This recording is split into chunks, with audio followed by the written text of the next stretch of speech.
Live from New York, this is WIUR Radio.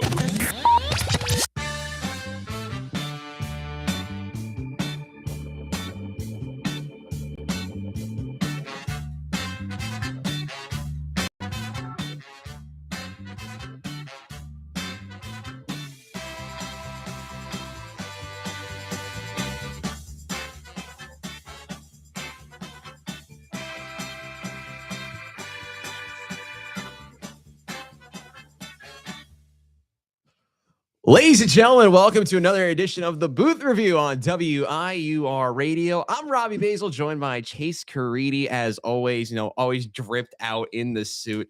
I was on another edition of Good Morning Gales. You can check that now out on Instagram. And we're joined by our special guest, Scoot, here today. Scoot, what do we think? How are we doing today? Brilliant analysis, Fantastic. my friend. I mean, I think we got a great show ahead of us, right? I think it's going to be pretty good. But in all jokes aside, we actually do have a very special guest. He is an IBS award winner, Fox producer, and now we'll be joining Yes next month. Ladies and gentlemen, just bring him in. Mute the mics. Best in the world. He is one of the best in Iona. Let's bring him in.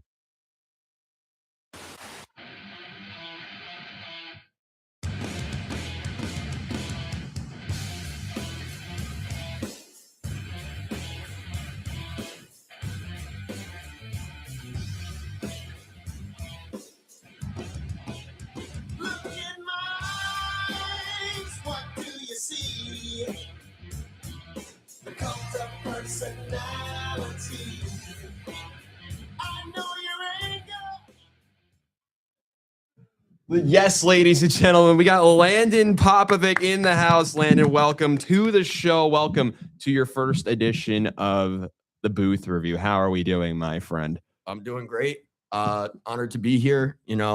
Saturday I was with you at the IBS Awards. You were? It was amazing. I'm just happy to bring another one of those trophies back to the school, back to the program.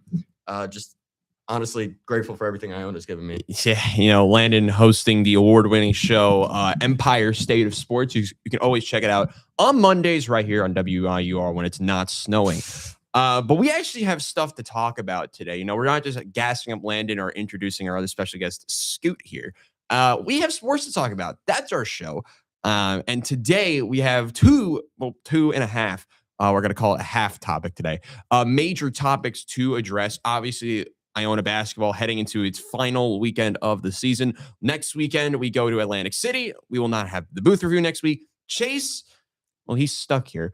But Landon and I are going to Atlantic City next week on Thursday. The men's team will likely be playing they are playing now on Thursday, while the women's team play on Saturday at noon Eastern, probably. But let's talk the game from last night first. Iona women's basketball taking the dub over Manhattan again. Iona being able to sweep the season series against the Jaspers in women's hoops. They actually try to go for it in men's hoops on Sunday. But let's focus, Chase, on last night. You called the game last night. What was the biggest takeaway from Iona women's basketball's final home game and final game of the 25-26 campaign? Listen, I think the most important thing to take out is how they ended this regular season. They do have one less game left than everyone else, mainly everyone else in the MAC conference. They are done for the regular season, while other teams in the MAC conference still do have games to play. So it's going to be interesting to see how seedings go up. But nevertheless, for the Gales, playing their own brand of basketball, they finished out with 5 straight wins to close out the season, and it was a big win in the rivalry matchup against Manhattan. And I think a key takeaway is you didn't see a flashy night from their stars. Bella Middleton with a strong 14 points, Zoe Ward with 12 of her own, but it was getting other players like Ella Fajardo going, Maya Zaccanini. It was an overall team victory that I think was really important in a game that they led really strongly for most of it, but the Jaspers, playing such a rowdy defense, continued to kind of keep things really tight between them and the Gales. But fortunately for Iona, they just continued to play, like I said, their own brand of basketball, and they were able to really dominate against a team in Manhattan that was really afraid to kind of move around their scoring from just mid-range or long twos. And in the three-point game, they just were not hitting, and they were able to capitalize on that and, again, go out on such a sweet note before they reach the MAC tournament next week. Iona, one of 3 teams now with a winning streak of multiple games, Landon. And when you look at Iona women's basketball, they're on the hot streak. As Chase mentioned, they're one of the hottest teams in the conference now, sitting 4th in the league after the very hot start to this season with their non-conference run, being first in the league, entering the first games of the MAC conference play. Now, seeing them finish fourth, what's been the biggest takeaway from you over the last couple of weeks and for the season in general for them? Well, you mentioned they started off really hot in non-conference play, but when they started off in MAC conference play, they went 1-4. They dropped their first game to Sacred Heart. Obviously, no one knew Sacred Heart was going to be as good as they have landed up being this season. I think they're the 5 seed now. I think they dropped below. Sacred Heart is now 5th. Yeah. Yeah, they dropped below Iona last night. But Chase was talking about something they really played as a team last night. And that's something I've seen across this 5-game win streak. Yes, Zoe Ward and Isabella Middleton show up night in and night out. But last night they showed as a team, they're able to get things done. Maya Zaccanini really plays a really well disruptor role. She's really good with coverage. She was getting covered by like 3 people last night and took the ball herself. So she's really impressive. She's really shifty. They have a lot of shifty guards on that team. Ella Fajardo as well as one. She reached 1,000 career points last night. So congratulations to her. I really like what Coach Shamiwa is building here. I think this has been the tale of 2 seasons for men's and women's. Men started off really hot, and then they've kind of fallen off after Keyshawn got hurt, and the women's have kind of picked up where the men left off, and they're rolling. And you obviously have to talk about that 5-game win streak that they're going into the MAC tournament with. And the playoffs are always about not who's the best team, but who's the hottest. And right now it's the Gales. Yeah, you speak about how teams need to have the momentum going into a MAC tournament, especially for the women's side. Obviously everyone's going to talk about the 2 at the top in Quinnipiac and Fairfield. That's the really only 2 teams that people have talked about all campaign long. Merrimack had those hot stretches. You saw some other teams have some hot stretches. Sacred Heart stealing the headlines in the middle of the season. But I think, Iona are in the exact spot they need to be in. In 4th position. Right now, they're slated to play against a very solid Mount St. Mary's team, that swept them in the regular season. So that could be a 3rd game against the Mountaineers in AC. I think that'd be a very fun matchup. But I think the ideal matchup for Iona right now would be to play Sacred Heart. They matched up well with Amelia Wood. They matched up well with the guards of Sacred Heart. But when it came down to clutch shot making, that's where Sacred Heart took it in the end. So Sacred Heart had actually a chance. I called that game on ESPN. Sacred Heart had a chance to win that game in regulation. Iona were able to come back well, but it was Sacred Heart in overtime, and those clutch moments in overtime that won them that matchup. So I think Iona, they're exactly where they need to be. I think they'd rather have Quinnipiac in their side of the draw rather than Fairfield. Obviously, you know how the last matchup with Fairfield went. So, I think it's not the favorable draw for them in this current moment, but 12-8, their best MAC conference run with Ann Shamiwa. I'm very impressed with what they've been able to do, and they'll have a very fun matchup in AC on Saturday afternoon. So something I want to talk about Fairfield is they're probably going to get a bid regardless on if they win the MAC tournament or not. So you have watched a lot of MAC tournaments in your time here. I have. Does this affect how Fairfield's going to approach the MAC tournament a little bit? Like, do they care as much because they might get a bid anyway? You have to. There's been conversations all season where will the MAC get multiple bids? Despite the records of both programs of Fairfield and Quinnipiac, I do not think there's multiple bids. So, despite the Quinnipiac having one of their better seasons, last year Quinnipiac was led by Gal Raviv, who's now in Miami. Now they're having this major season, 23-5 overall, 18-1 in league play. Their only loss being Fairfield on the road, which is a very unfortunate loss to have. If Quinnipiac won that game, they would have been the number 1 seed. I think, the ideal scenario to possibly get multiple bids is for Fairfield and Quinnipiac to win on Saturday and then Quinnipiac to beat Fairfield in the final, because Fairfield is in a better spot to make it as an at-large bid rather than Quinnipiac is. So if you're thinking about, can the MAC get multiple bids? I think Quinnipiac winning the MAC tournament in the final and Fairfield dominating everyone, that's the ideal route to maybe get multiple bids. I don't think it happens. I think it will still be a 1-bid league, but both of these teams have been playing out of their mind. And you want to talk about out of your mind. Quinnipiac has a 14-1 road record this season. That's tied for one of the best records in the country. So they've been very, very impressive despite losing one of their top talents. But, looking at right now, the draw, if it were to finish like how it is, Iona would be playing Saturday afternoon at noon Eastern next Saturday afternoon. They would play the Mount winner of that would play Fairfield, or the winner of against who they would be playing against the winner of the 8-9 matchup. So very fun tournament for the women's. Everyone usually points at, Fairfield. Who else is going to be with them? In the past, it's been a team like Amaris. This year will be Quinnipiac again, and then the rest. But on the men's side, utter chaos. Is that an understatement? Utter chaos? I think it is. It might be. I think really the men's side is really anyone's game. It could be anyone from 1 to 10. We've seen everyone beat each other this year. We've seen Ryder beat 2 top teams. They have. And it's actually really funny because they were just 1 or 2 games short of being in the top 10 and making the MAC tournament. And I could have seen them upsetting someone in the MAC tournament, which is 100%. They're a team that, when they're at home, but the sad part about them is they don't have a road win this season. All 4 of their wins have been at home, and all 3 MAC wins they have been at home to top teams. So I understand the hype around them, but I want to bring up a couple of notes on what happens if Iona lose today. They play tonight against Ryder. If they lose one of their final 2 matchups, this is what would happen. So I came up with some notes on this. So obviously Iona trying to snap their 2-game losing streak to Ryder overall. They played that tough game on Sunday, then went to double overtime. That was utter madness.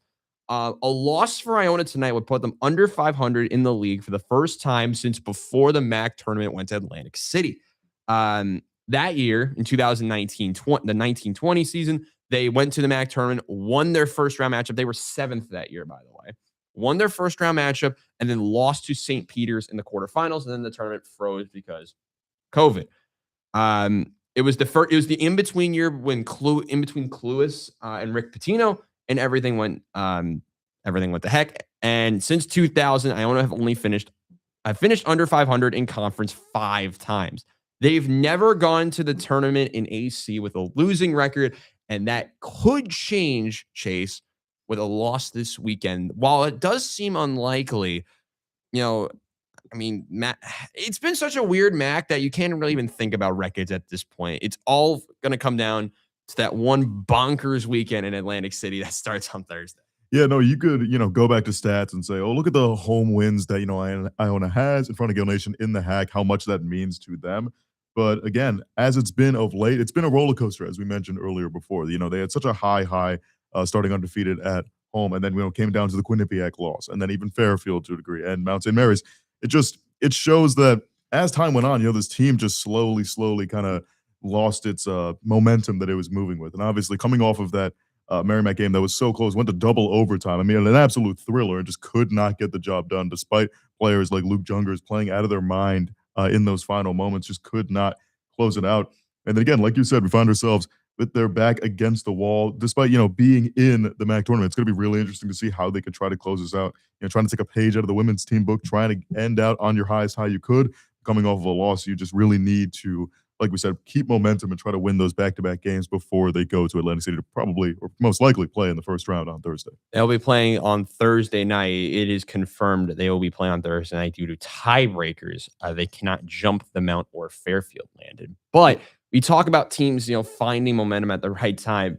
And as scary as it sounds, there is a returning force that is heating up that no one wants to see again. That is Mount St. Mary's. But we could talk about them. They've won 4 in a row, by the way, and they've jumped Iona. They're now annoyingly in 7th and have a chance to jump everyone, multiple teams, with a win tonight. But we're not going to talk about them. We're going to focus, obviously, on the Gales, where we are.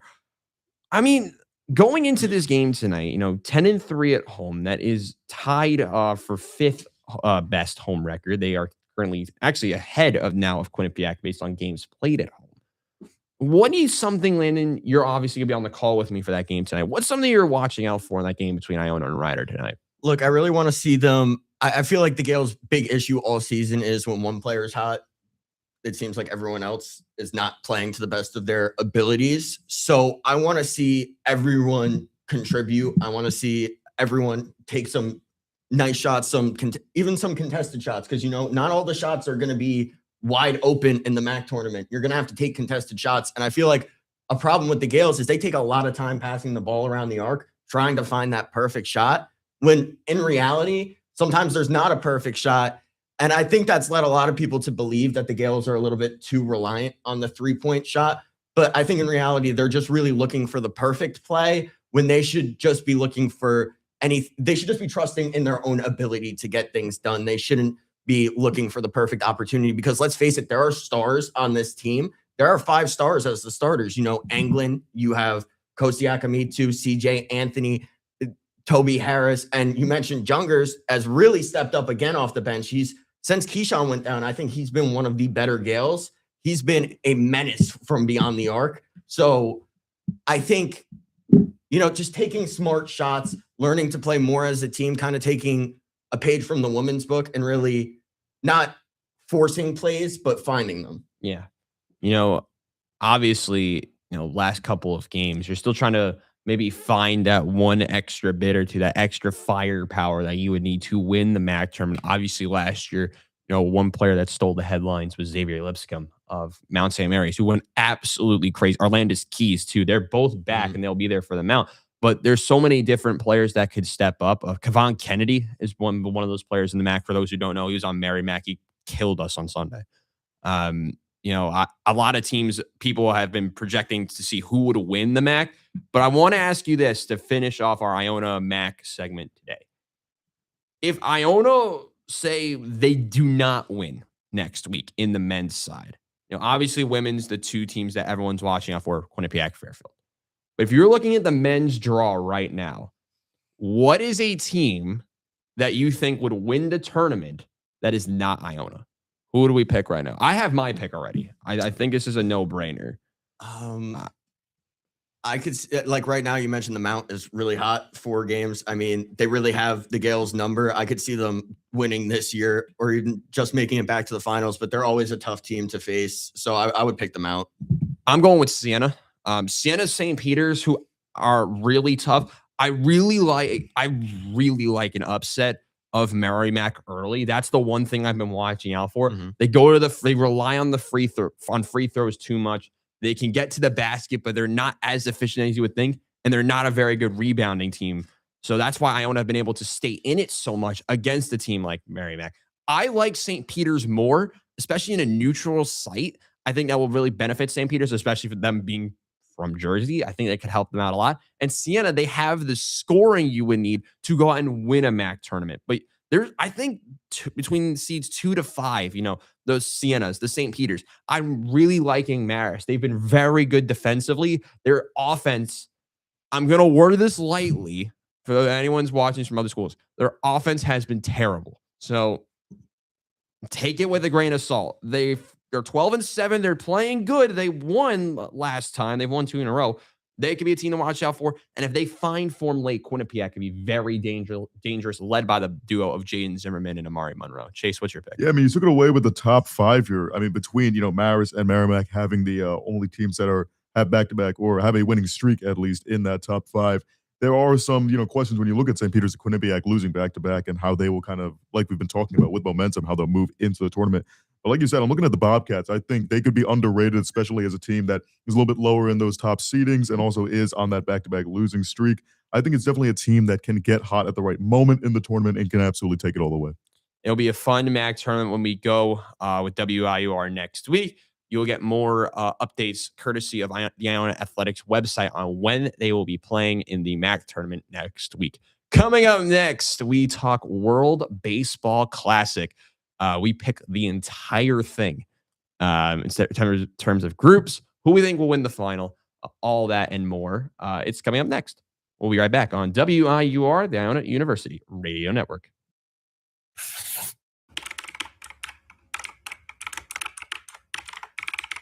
This is WIUR Radio. Hi, I'm Morgan Beastie from the Ionian, and I hope you're enjoying today's show. Are you looking for the latest scoop on campus news, sports, and more? Check out the Ionian, Iona University's very own award-winning student newspaper. We keep you up to date with everything happening on and off campus. Want to know about the big game, the latest campus event?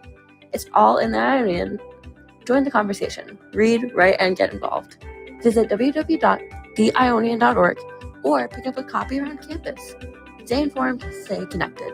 Now, back to WIUR, Iona University Radio.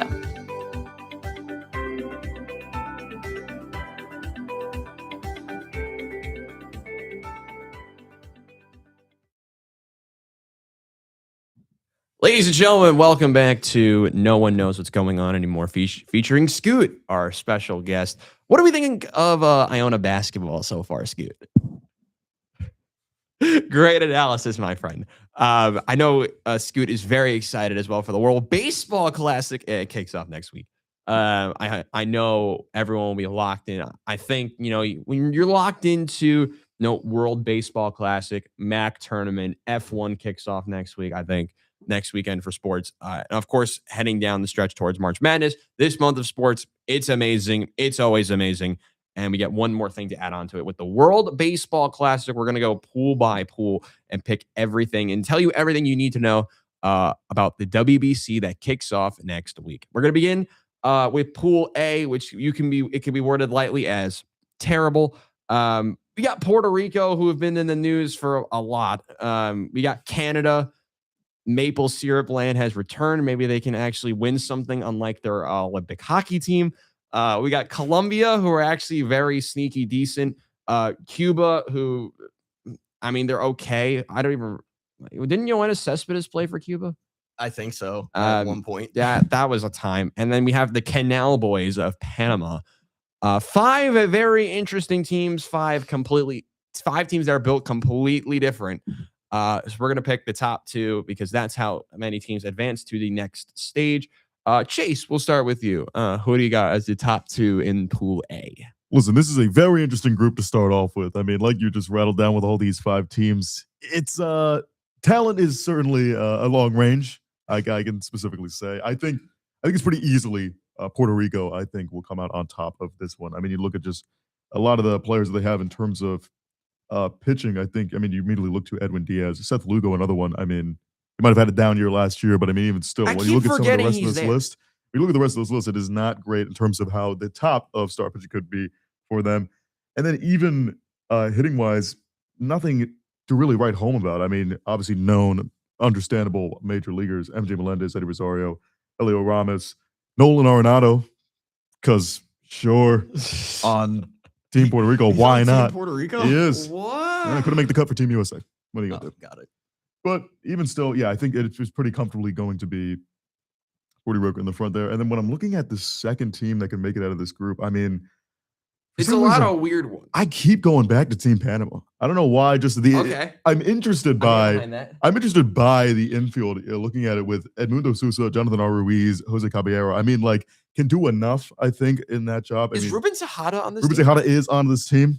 That is still scarring me. Ruben Tejada. It's going to certainly bring some locker room momentum. What's his face? Isn't he on this team? No, I'm thinking of the wrong squad. I think Colombia has a guy who's like 39 is on the team. Logan Allen, notable name here in terms of pitching. Again, it comes down to win this group. You're not looking at too much like who's the all-star that is going to be able to carry a team. It's just who has the most well-rounded in terms of multiple facets of the team. So I think in what is going to be a really tough group between these teams and who is going to be able to edge out that second spot behind Puerto Rico, I think I'm going to take Panama for that. I think one team that people need to watch out for, we made the joke about Yoenis Cespedes. Cuba has a starter, Livan Moinelo. I think it's how you say it. He played in the Japanese League, Pacific League MVP at 146. That's a pitcher that you could watch out for. And then they are the one with the 39-year-old Alfredo Despagne. I think that's how you say it. But I don't have them making it to the next round.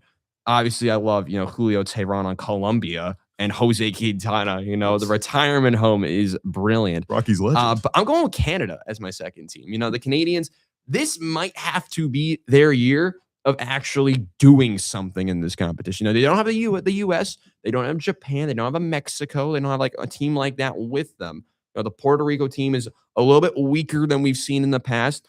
They have the Naylor brothers. I think Josh Naylor is set to have a very big tournament. That's a player to definitely watch out for on Team Canada. Tyler O'Neill. They have a couple of prospects that I think are really good. Jamison Tyone is on this team. I didn't know that till this morning. So, that makes sense.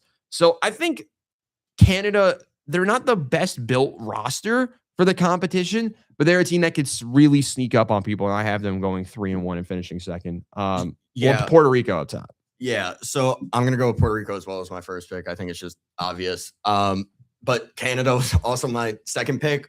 Canada, I just feel like they have enough to get out of pool play. I don't think anything more than that, but they have enough to get out of Pool A. if that means anything.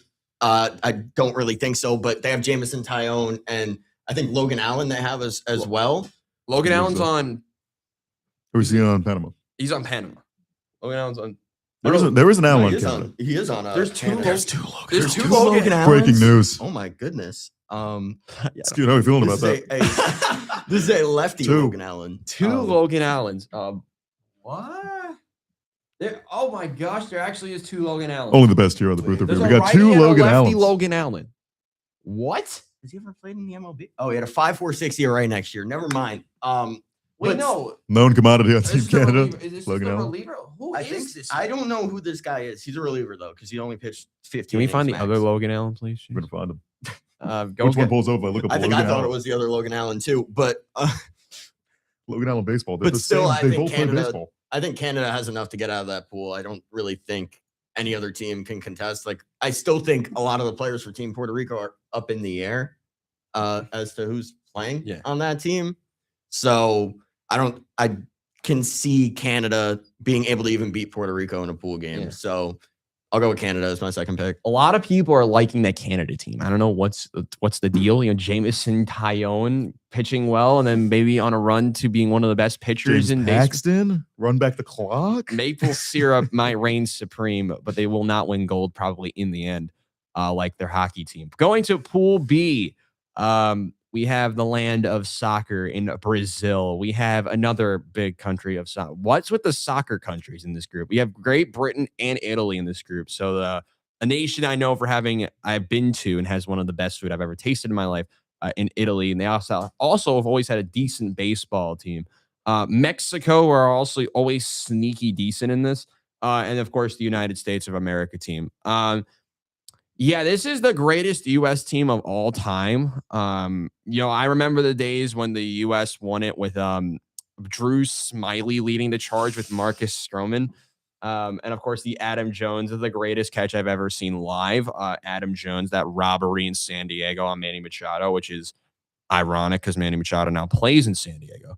But the squad obviously headlined by Aaron Judge, Bobby Witt, the pair of Paul Skeens and Tariq Skubal, who for some reason's only playing one game in this, and it's against Great Britain. Sure, bro.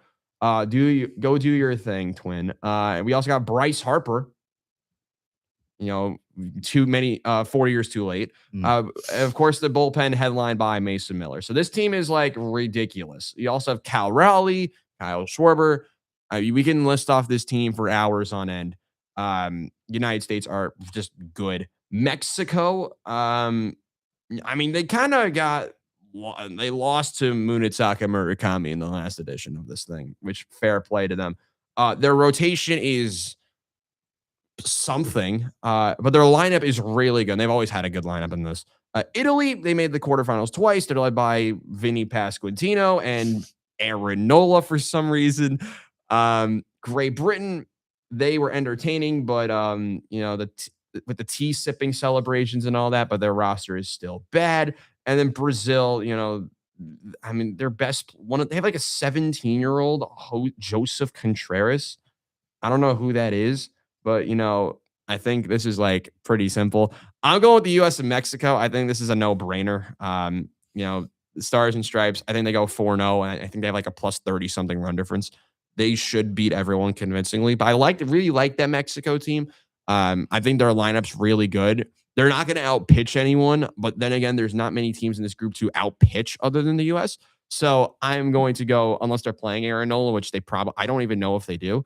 So if they don't have to face Aaron Nola, I'm going to go with Mexico because their lineup is legit. Landon, what do we think? So United States, obviously, you mentioned they're the best United States roster they've ever fielded, but they're actually the best World Baseball Classic roster ever fielded in terms of B-WAR, which is pretty interesting.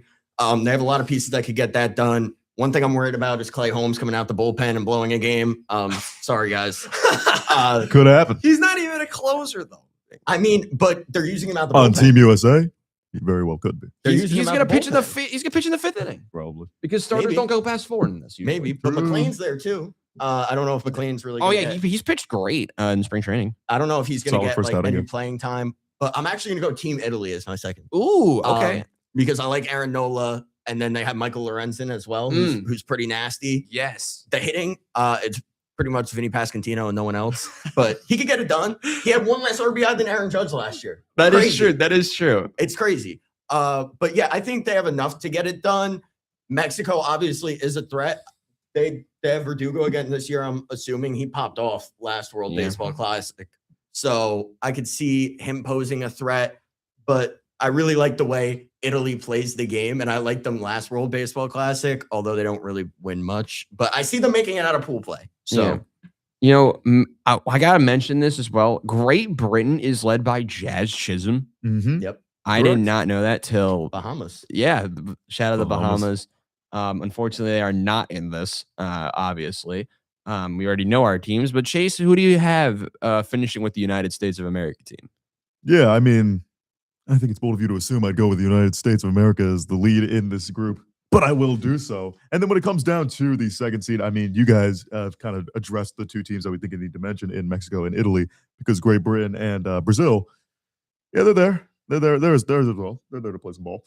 But I think eventually, I'm going to go with this Mexico team. I mean, I don't hate, having Javier Assad, Taiwan Walker. They could get the job done. Taj Bradley on a good day could definitely do some hard work. Andres Munoz, one of the best closers, relievers in the game right now for Seattle. And even Victor Vodnik from Colorado. I mean, sure, in a Rockies uniform, he's not going to be great, but he's got the stuff in a Team Mexico uniform. And then, yeah, like you guys said with the hitting, I think they could definitely be near, not the absolute top, but definitely near a strong upper echelon of the bunch in terms of who they've got in their lineup. So despite, I think, Italy going to be putting up a strong fight in this group, I think I am going to go with the United States of America and Mexico. Yeah, that group kicks off on a Wednesday in Houston, Texas. We now move to Pool C in Japan. This actually might take the cake for being the worst group of the tournament. Again, we got Japan, obviously, previous champions. We got South Korea. We have the Czech Republic, Chinese Taipei, also known as Taiwan, and Australia. Japan, obviously, the favorite. Korea, who has a really good league and a bunch of good players. Australia, who are always sneaky good. The Czechia, which is the team of the part-timers, which they might be pretty decent, and the Chinese Taipei, which have actually hosted this tournament multiple times. I will not start this pool this time. We'll keep it going. We're back to Landon. Who do you have winning Pool C? So obviously Japan. I think the only worry is that Ohtani's not pitching this time around, but they've got the elimination game demon in Yoshinobu Yamamoto. So we saw what he did in the World Series this year. The guy's just absurd. Pitched on 2 days rest. Maybe what was it, a night's rest or something? Yeah. I mean, guy just loves to compete, and I could tell he loves to compete for Japan. Baseball is obviously the biggest sport in Japan, and they love it there. And I think that they take a lot of pride in the World Baseball Classic. They take a lot of pride in being the defending champions. But the second team is actually Australia. You mentioned they're pretty sneaky. Yeah. They've actually had a lot of grassroots efforts recently in Australia for baseball. And we've seen the effects of that with Travis Pizzagna getting drafted first overall by the Cleveland Guardians a few years ago. I think they have a sneaky skill level of baseball that we're going to see come out on the world stage. Chase? Yeah, I mean, I think you got to go with Japan. I mean, as we said, despite not having Ohtani in that position where he could be pitching, I mean, you still have such a strong unit ahead of you, obviously led by Yoshinori Yamamoto and some other names that could also get in the mix. I mean, seeing Murakami and Okamoto go right back to playing for Team Japan despite coming over and coming into play for the majors this upcoming season, I still like what this whole lineup is going to have in front of them. And then for the second team, I'm looking at Team Korea. I'm really interested in what obviously they don't have as much star power as we could immediately look for. I mean, looking at the major leaguers that are well known, I mean, Hyun-Jin Ryu back at it again, doing the thing, as well as Dane Dunning. For Korea? Look who else is pitching for this team. Is Dane Dunning on Korea? Dane Dunning is on Korea. That is crazy. Wait, he's the Lars Nootbaar of this tournament. It was Lars Nootbaar last time on Japan, right? Yeah. The meme himself, Cardinals legend, Lars Nootbaar. Continue. Yeah, and then looking at a lineup, obviously nothing to write home about, but even still, having Haeseo Kim, who had a cup of coffee in the majors, Jahmai Jones, because he's here, sure, and then Jung Hoo Lee, he's had his moments for the Giants. I mean, this is again a group that besides Japan, there's not much to look for. You got to look for kind of the diamonds in the rough in this. And I think I just feel like there's enough proven commodity here in Korea. So I think that's the second team I take. I mean, will pick Japan as well. I'm very concerned with the pitching for them. You know, they're not going to have Roki Sasaki. They're not going to have Shota Imanaga. They're not going to have a Yu Darvish. All guys who are very experienced. No, in say again? No Tetsuya Imai. I believe he might be in this. I don't really know. But they're not having those key players that could go out and win you this competition. Rotation wise alone, obviously they're gonna have Yamamoto, Murakami.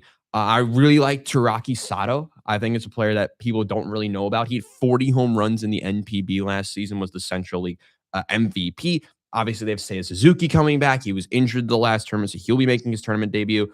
The Korea team you mentioned with Jung Ho Lee, Hyunjin Ryu, Dane Dunning somehow here. They do have a youngster, a 20-year-old Do Young Kim. He's actually 22 now. He had 38 homers and 40 steals in 2024. And they have this other player, Hyun Min An. Hopefully I'm saying that right. With 22 home runs and then an OPS over 1,000 last year. So Korea does have the offense. Really worried about the pitching, though Dane Dunning might do it for them. Who knows? Chinese Taipei, Czechia will be there.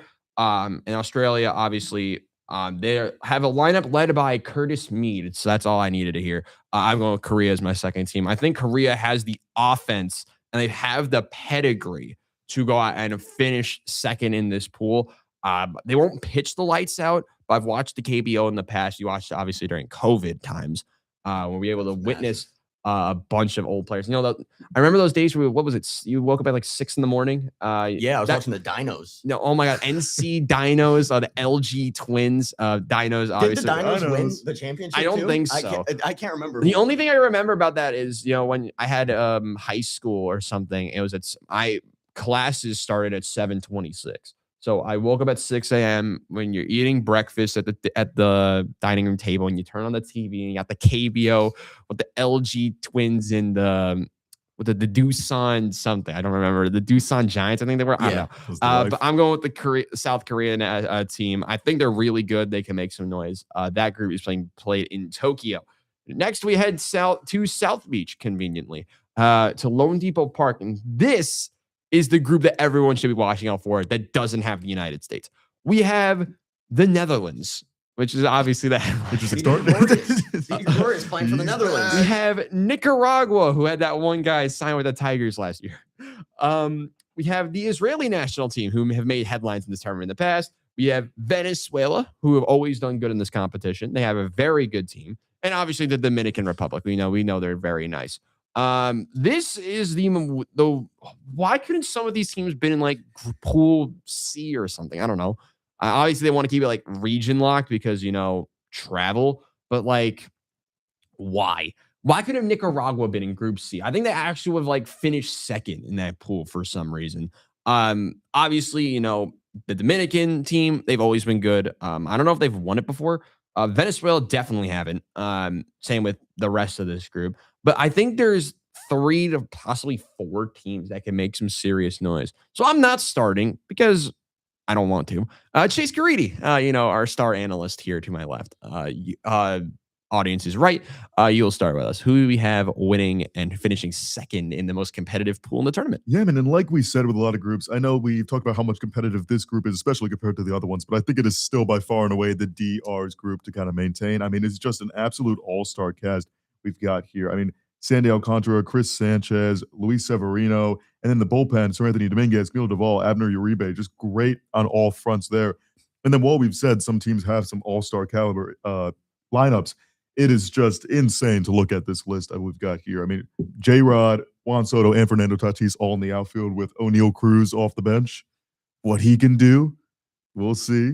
And then you go to the infield, Vlad Guerrero Jr., Junior Caminero, Geraldo Perdomo, Machado, Sal Marte. I mean, it's just absolutely filled to the brim with star talent. I can't see this not being one of the teams that really has contention to completely win it all. So that is definitely my first pick there. And then for the second one, I think I'll make it short and sweet. I got Team Venezuela. I mean, I think they've got solid enough pitching with some of these players. Yeah, I mean, Ranger Suarez, Jose Buto. And then when you look at the lineup, obviously that is where, they come home with it. I think when it comes to this team, obviously you got a lot of really strong players, Suarez, Arias, Gleyber Torres, the Contreras brothers. But I think it is Ronald Acuna Jr.'s team to completely elevate and take to a next level, which I think he could easily do and really make some noise here in this group and the entire World Baseball Classic in total. I mean, isn't Jackson Churio on that team as well? Correct. That team is gross. And Javier Sanoja. Who? And Willier Abreu. Oh, Willier Abreu. Just naming the other outfielders. I knew Willier Abreu. That's someone I actually know who that is. Landon, we'll go to you next. Okay. So Dominican Republic is going to place at the top of that pool. I mean, they actually did win a WBC back in 2013, but they did win it. Yeah. I forgot who won the 2013 one. I didn't watch that tournament. So 2023, obviously, I think they have a sour taste in their mouth still. They almost didn't make it out of pool play, which was like really shocking to everyone. And then they got exited in the first round. So they still they're looking for their vengeance here. I think this roster really can get it done. I would compare it to the United States roster back in 2023, where they have really good hitting. I'm just not sure if the pitching is going to be up to par. Severino is really hit or miss. As a Yankee fan that watched him for years, I thought he was going to be the next ace. I really did. I thought he was going to be really good. I was comparing him to Jacob deGrom, as dumb as it sounds. That was your own fault. Yeah, that was my own fault. But, this team actually has a lot of leadership on it, which I like. Albert Pujols is the manager. Fernando Tatis Jr.'s dad is on the coaching staff, as well as Robinson Cano's dad is on the coaching staff for the Dominican. So I see that leadership being able to cultivate that roster, and hopefully they make a deep run. But second, I have Venezuela. So their pitching is pretty bad. I'll put that out there. Erod is on the team, Eduardo Rodriguez and Ranger Suarez. We've obviously seen Ranger Suarez ball out recently. So he could be a name to watch. Like, he could be carrying this Dominican team to a championship. But you mentioned the star-studded lineup of the Dominican. You can't sleep on Venezuela's. They have two star catchers in William Contreras and Salvador Perez. I'm assuming one of them will play first base or DH. And then you have Luis Arias, who is going to get on base, assuming going to be the leadoff hitter. Gleyber Torres, Eugenio Suarez, Andres Jimenez. And the outfield's a little iffy outside of Ronald Acuna Jr., as you mentioned.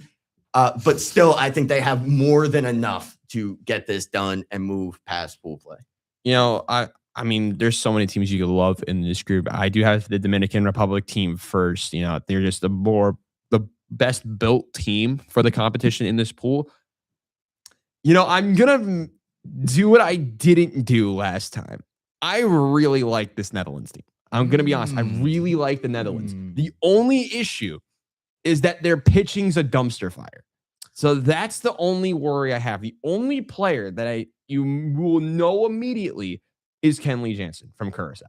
It is the Netherlands plus, those tiny Caribbean islands, Curacao, Aruba. And that's where most of the players are coming from. I'm pretty yes. sure, like Curacao. I love their infield up the middle with Ozzy Albies, Xander Bogaerts. That's a very good pair up the middle.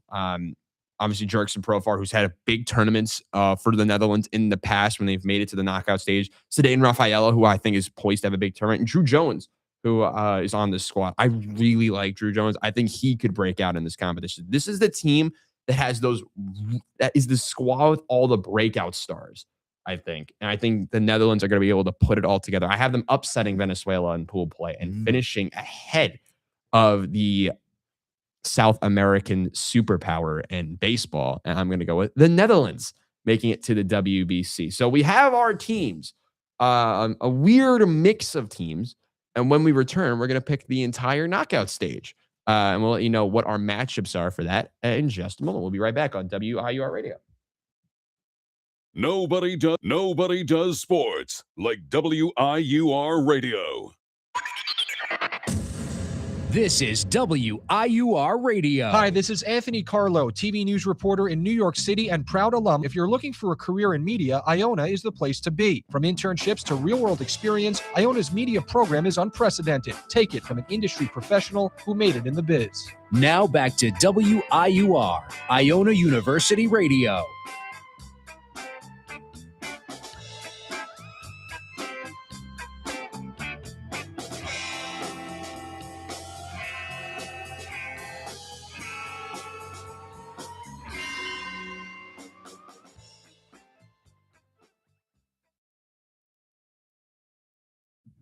Ladies and gentlemen, welcome back to whatever the hell is going on the show. We got our special guest that I keep forgetting his name. We also have Landon Popovic, Scoot.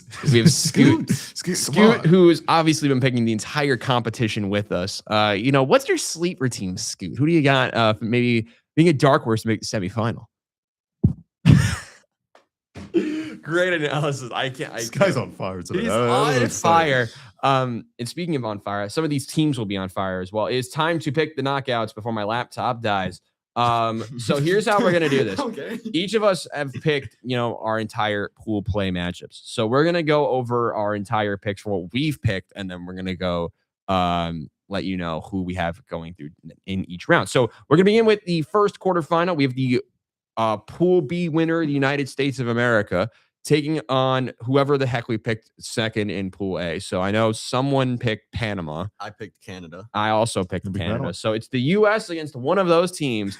I think Anything can happen. anything can happen, but also anything can happen when the U.S. is on the field. They've played some very tight matchups in the knockouts in the past.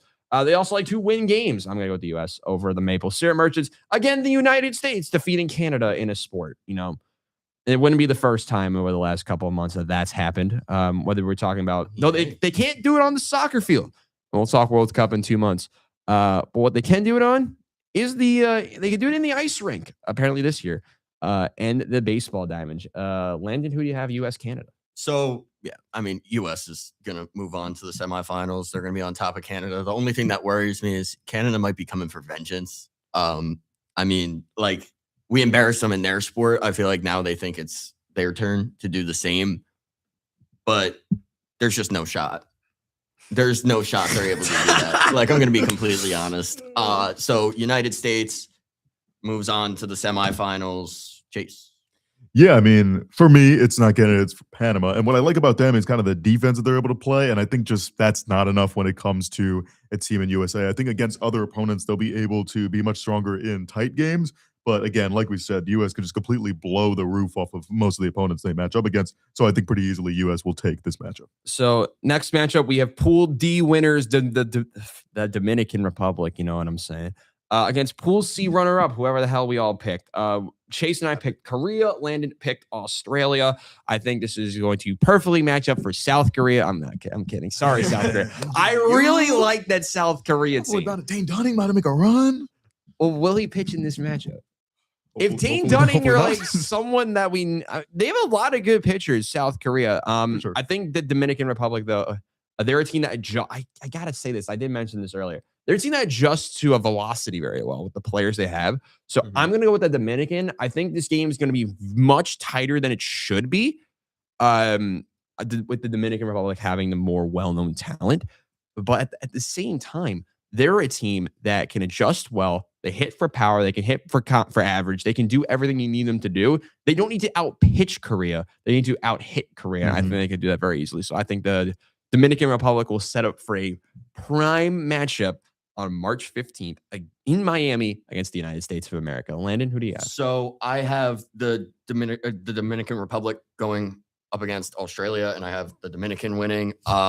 Pretty simple, I think. But I think they have an advantage because they're also playing in Lone Depot Park in Miami in those semifinals. So Australia is going to have to fly quite a bit to get over here. And they're also going to have a lot of hometown fans. Miami has a deep Hispanic culture there. So I could see them showing out for the Dominican Republic. I think I'm just going to put it that simply.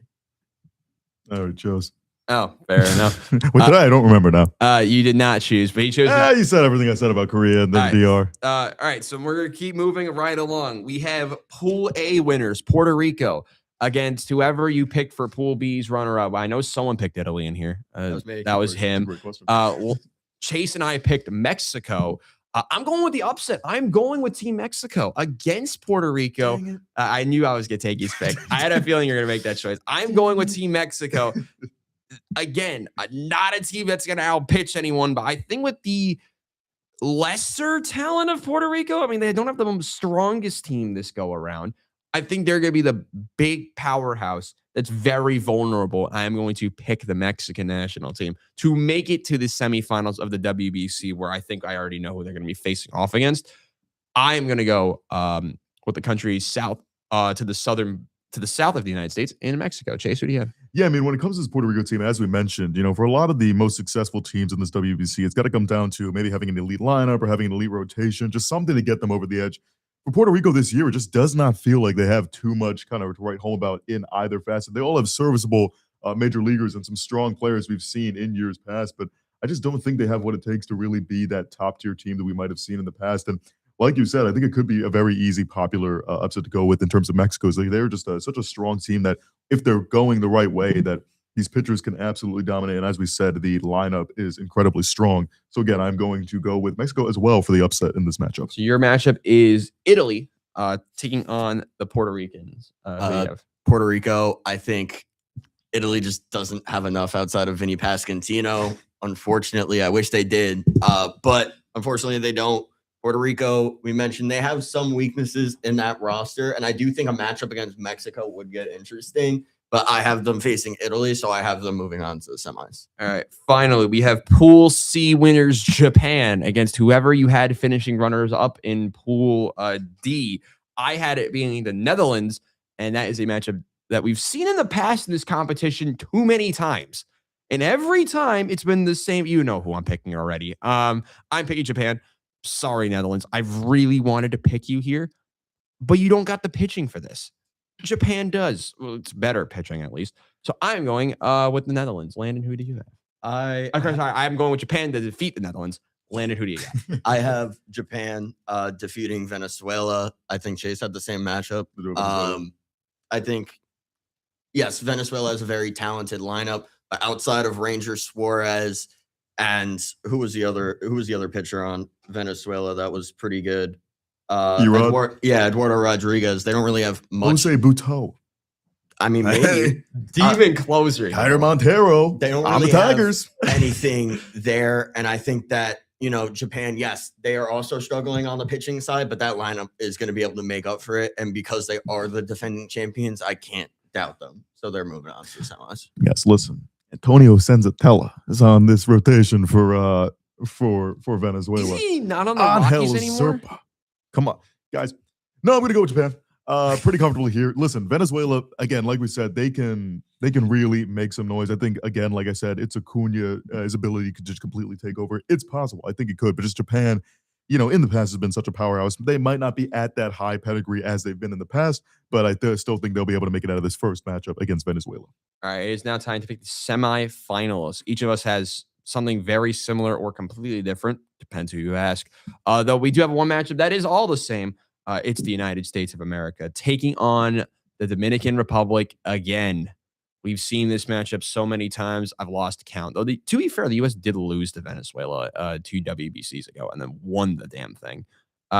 This time, the U.S. goes up against another team they've played so much, the Dominican Republic. And it's a matchup we've seen time and time again. And the results have been varying depending on who you ask. Chase, we'll go back to you. Who do you have winning this elite semifinal? This is the championship. I mean, I don't think there's a doubt about it. I mean, these are the two best teams, I think, comfortably when you look at DR and the USA. And I think I go back and forth every time looking at it. But I think I got to go with just a little bit of hometown bias right now. I got to go with the USA. I just think, they carry such a strong unit ahead of them. Obviously, we said with Scuba only having one start, Skeens with 2. But, guys like Logan Webb, Joe Ryan, unsung, I think, in a lot of this. And they are going to be what really pushes ahead, obviously, an elite lineup. And we'll see elite lineups, throughout the World Baseball Classic. But that, I think, is what takes the rotation above and beyond, as well as a strong bullpen that they have as well. So I'm going to take the U.S. Landon? So I do think the DR is the biggest threat to the U.S. in the tournament. I do want to put that out there. I think they match up pretty well. But the U.S. has the pitching advantage in Paul Skeens and Tyreek Skubal. But I'm assuming Skubal's already going to have... He's only pitching... He's pitching one, and he'll be just stay with the team. Yeah. He'll be the...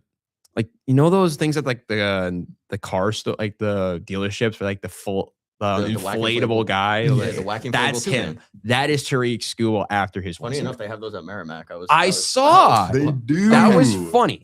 What is your pick? Oh, interesting. It is the United States because they do have the pitching edge. And I think that you mentioned unsung heroes. Logan Webb and Joe Ryan, those are two elite starting pitchers that I don't think enough people give them credit for. And I think they're two better pitchers than any pitchers the United States had last go around. Yeah, I mean, I'm still flashing back to Marcus Stroman winning tournament MVP in 2017. You know, when we had to go up against the Dominicans, we went out with Drew Smiley, dang it, and he carried us for 3 innings, and then we just the game imploded and we were terrible. But U.S. Dominican Republic is always such a fun matchup. It is a matchup that brings so many people to the television screen, and that is why I'm picking the U.S. to win 9-0. I'm kidding. It's not 9-0. I have the U.S. winning 6-0. I'm just saying the score right now. I think the U.S. can outpitch everyone here. That's what wins you this tournament in the past. Gone are the days of Puerto Rico having to throw out Seth Lugo in a final, and he solely lost them the game because of how bad he was in Los Angeles in the 2017 edition. I am backing the U.S. to win this game solely based on pitching alone. They can do it with their offense, but pitching is going to carry them in this tournament. I have the U.S. making it to the final. Where it will be, I have no idea where it is. Lone Depot. At Lone Depot in Miami. That makes a lot of sense. That's where the semifinals is. Now we're going to go to our other semifinal. This is where it gets a little bit random. For me, it is Team Mexico, the runners-up of Pool B, taking on Pool C winners, Japan. Chase, what is your semifinal? It's the same. It is Japan versus Mexico. It's the same. And then Landon I think I had Japan versus Venezuela. You have Japan versus Puerto Rico. That's what it is. Puerto Rico, because they beat Venezuela. All right, so my pick, as much as I want to pick Mexico and be different, I can't do it. Like, I trust the Japan offense more and the Japan pitching staff more. And I'm going to pick Japan solely based on talent. If Mexico is riding such a high after beating Puerto Rico, they can win that matchup. And that would set up for a very interesting final in Miami for multiple reasons. But I can't do it. So I am picking Japan, and we'll have a rematch of 2023. Chase, what do we have? I don't hate that at all. I'm in the same position as you, Basil, in terms of picking between these two teams. And I will make that decision to go for the upset. Call me insane. I don't hate the rotation of Mexico. Obviously, I don't hate it. You don't love it, though. It could be, yeah. Obviously, it could be better. Javier Sa, Taiwan Walker, Taj Bradley. Again, maybe I'm looking too much at Andres Munoz, Victor Vodnik, thinking that this bullpen can really take them places. And obviously, Japan is such a known commodity in terms of, even if we don't know the names now, we'll know them by the end of the tournament in terms of who will be the star to take over. But something just feels different, man, about this year, and I just don't see that rematch of 2023. I'm going to go with Mexico to make it to that final. That'll be a very fun matchup, U.S.-Mexico. What do you have, Landon? I have Japan. You said because of skill. I have it because of experience. I think, defending champions. I think they want to be back on that world stage. So rematch of 2023. Let's do it. United States versus Japan. We're doing it in Miami this go around, and Chase is U.S.-Mexico. I have USA-Japan, and Landon has USA-Japan. Let's pick the final to wrap up this show. We will start with one of the two of us who has USA-Japan as the final, and that'll be you, Mr. Popovic. Yeah. So I do think Japan's team is significantly worse this year, and I think the U.S. team is significantly better. So for that reason, I'm going to pick the United States.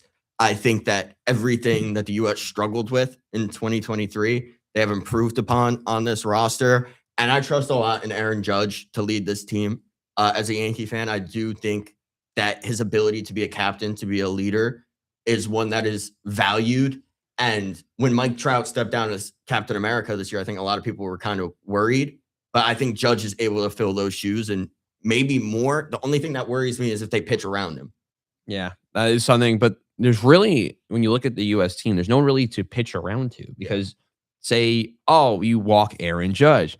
Batting next hitting for the United States of America, Bryce Harper, followed by Cal Raleigh. You could see where I'm going with this. I will go next. I also have U.S.-Japan. I am picking the United States because, again, they're going to outpitch everybody. I don't know who would pitch in the final. Obviously, you wanted to be, I don't know, Paul Skeens, or say Tariq Skubal if he wants to come out of his shell and play more than one game. Nolan McLean. I think he would actually pitch my quarterfinal because he would beat Canada by himself. I think another good starter for a big game like this, you talk about Logan Webb. A couple of years ago with the 100%. Giants, when he pitched in that playoff match, I'm always flashing back to when he pitched against the Dodgers in that one playoff game and went absolutely bonkers. I think he would be fun for this type of game. But I'm going with the United States defeating Japan, getting the revenge from 2023. Chase, wrap it up for us. Yeah, I mean, I got Mexico in this one. So I think in terms of just talent-wise, I think USA just has to be the favorite in that. Gunnar Henderson and Bobby Witt Jr. up the middle. I mean, Will Smith and Kyle Rowley are both catchers on this team. Roman Anthony's not even starting because it's PCA, Byron Buxton, and Aaron Judge. I mean, it's an elite unit, as we said, in this lineup. And then, like you said, throughout this rotation, I think there are multiple ways they could go. I'd love to see Logan Webb or Joe Ryan get that big moment, but obviously you're going to get carried by Paul Skeens to Terry Skubal having those highlight moments from the pitching staff of the Team USA. Clayton Kershaw is also here.